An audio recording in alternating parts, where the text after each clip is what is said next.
Because I realized during that time, my purpose was for myself. I just wanted to be applauded. I just wanted to be someone that people will look up to. Na-realize ko, kasi sinasabi ko pala noon, gusto ko yung feeling ng pinapalakpakan.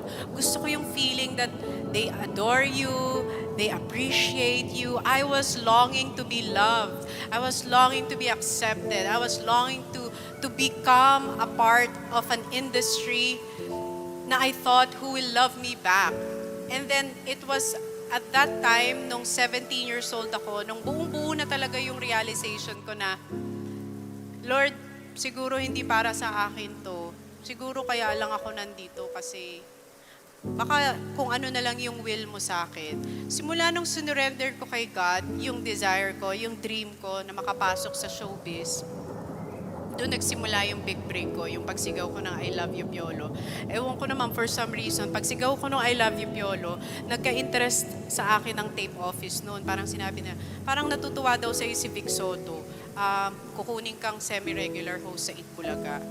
Siguro dahil nakita nila, sumigaw ko ng I love you, Piolo, baka sumisigaw to, baka pwede mag-host to.